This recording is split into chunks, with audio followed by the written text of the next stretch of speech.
ایک بندہ ہے، اس کو اللہ کی محبت اور اللہ کی یاد سونے نہیں دیتی، جتنا مرضی تھکا ہو، آدھی رات کو بھی تھکاوٹ سے چور ہے، لیکن اللہ کی یاد اور اللہ کی محبت کے اندر وہ اٹھتا ہے، اپنے گرم بستر سے نکلتا ہے اور جا کے اللہ کے سامنے کھڑا ہوتا ہے، ٹھنڈے پانی سے وضو کر کے اللہ کو منانے کی کوشش کرتا ہے، اس کے آنکھوں سے آنسو نکل رہے ہوتے ہیں، اس کے جو ہے اس کے رونگٹے کھڑے ہو رہے ہوتے ہیں، اس کو گوز بمز آ رہے ہوتے ہیں، تو یہ وہ بندہ ہے جو اللہ سے واقعی محبت کرتا ہے۔ آپ صلی اللہ علیہ وسلم نے فرمایا کہ اللہ فرماتے ہیں انا عند ظن عبدی بی وانا معه اذا ذکرنی، میں اپنے بندے کے ساتھ ویسا معاملہ کرتا ہوں جیسا وہ میرے بارے میں گمان کرتا ہے۔ اگر میرے بارے میں اچھا گمان کرتا ہے میں اس کے ساتھ ویسے ہی معاملہ کرتا ہوں، اگر وہ میرے بارے میں نیگیٹو ہوتا ہے تو میں اس کے ساتھ اس طریقے سے معاملہ کرتا ہوں۔ آپ نے کیا فرمایا؟ وانا معه اذا ذکرنی، جب وہ میرے بارے میں ذکر کرتا ہے، مجھے یاد کرتا ہے، میں اس کے ساتھ ہوتا ہوں۔ اذا ذکرنی فی نفسه ذکرته فی نفسی، جب وہ اپنے دل میں مجھے یاد کرتا ہے تو میں بھی اس کو اپنے نفس میں یاد کرتا ہوں۔ وَإِذَا ذَكَرَنِي فِي مَلَئٍ ذَكَرْتُهُ فِي مَلَئٍ خَيْرٍ مِّنْهُمْ، جب وہ اپنے دوستوں کی مجلس میں، اپنے محبت کرنے والوں کی مجلس میں مجھے یاد کرتا ہے تو میں بھی اپنے پسندیدہ لوگوں کی مجلس میں اس کو یاد کرتا ہوں، فرشتوں کی مجلس میں۔ اور آپ فرماتے ہیں وَمَن تَقَرَّبَ إِلَيَّ شِبْرًا تَقَرَّبْتُ إِلَيْهِ ذِرَاعًا، اور جو میرے قریب آتا ہے ایک شبر، ایک بالشت، میں ایک گز اس کے پاس چل کے آتا ہوں۔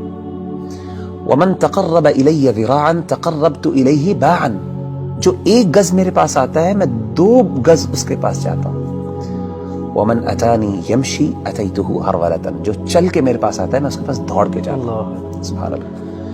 یعنی اللہ تعالیٰ کی محبت تو ایسی ہے کہ اللہ تعالیٰ ہمارے منتظر ہیں، and he is waiting for us، لیکن ہم وہ ہیں جو اس کو اہمیت نہیں دیتے۔ جب انسان کو کسی سے سب سے زیادہ محبت ہو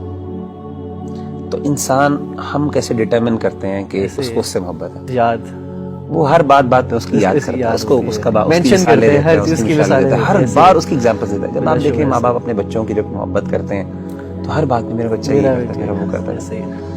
تو وہ بندہ جو اللہ سے واقعی محبت کرتا ہے نا، وہ بار بار بہانے سے اللہ کو یاد کرتا ہے، ہر بات سے اس کا اللہ ہے، ہر چیز میں اللہ تعالیٰ موجود ہے اس کی بات میں۔ اچھا، ایک بڑی بات ایک اور یہ بھی سمجھنا بہت ضروری ہے ربی بھائی کہ اگر انسان کو اللہ تعالیٰ سے محبت ہے اور اللہ کو بھی اس سے محبت ہے تو اس کا مطلب یہ قطعاً نہیں ہے کہ انسان پہ دنیا میں مشکلات نہیں ہیں۔ جیسے آپ نے کہا نا، ہر بندہ سٹرگل کر رہا ہے، اس کی بہت بڑی وجہ یہ ہے کہ اللہ نے ایک نظام بنایا دنیا کے اندر، مشکلات آئیں گی، چیلنجز آئیں گے، ظاہر اللہ نے اس کو جنت نہیں بنایا، اللہ نے دارالامتحان بنایا، اس کو دارالابتلاء بنایا۔ لیکن انسان کو یہ خوش ہونا چاہیے کہ اگر وہ واقعی اللہ سے محبت کرتا ہے نا تو اس کو یقین ہو کہ اللہ بھی مجھ سے محبت کرتا ہے، اور اس کو یہ بھی یقین ہونا چاہیے کہ میری اس تکلیف کو میرا رب پہچانتا بھی ہے، اور اس کو پتا ہے کہ میرا بندہ جو ہے تکلیف میں، اور میرے رب کو پسند نہیں ہے کہ مجھے تکلیف آئے۔ آپ کو حدیث سناتا ہوں، صحیح بخاری کی ایک اور حدیث ہے، یہ بھی حدیث قدسی، اللہ کے رسول صلی اللہ علیہ وسلم، اور میں سمجھتا ہوں یہ سبحان اللہ، یعنی یہ انتہا ہے اللہ کی محبت کی، اس سے زیادہ کیا محبت ہو سکتی ہے؟ نبی صلی اللہ علیہ وسلم نے فرمایا کہ اللہ فرماتے ہیں وَمَا تَرَدَّدْتُ عَنْ شَيْءٍ أَنَا فَاعِلُهُ تَرَدُّدِي عَنْ نَفْسِ الْمُؤْمِنِ، اللہ فرماتے ہیں جب بھی میں نے کوئی بھی کام کرنا ہوتا ہے نا، مجھے کبھی بھی اس میں کوئی ہیزیٹیشن اور کوئی تردد نہیں آتا سوائے ایک کام میں۔ یعنی اللہ کہہ رہے ہیں کہ جب میں نے یعنی اللہ کوئی کام کرنا چاہیے، اللہ کو ہیزیٹیشن کس بات کا، تردد کس بات کا؟ اللہ تو بے نیاز ذات ہے نا۔ نبی صلی اللہ علیہ وسلم فرماتے ہیں کہ اللہ فرماتے ہیں کہ مجھے صرف ایک چیز میں ہیزیٹیشن ہوتی ہے، تردد ہوتا ہے،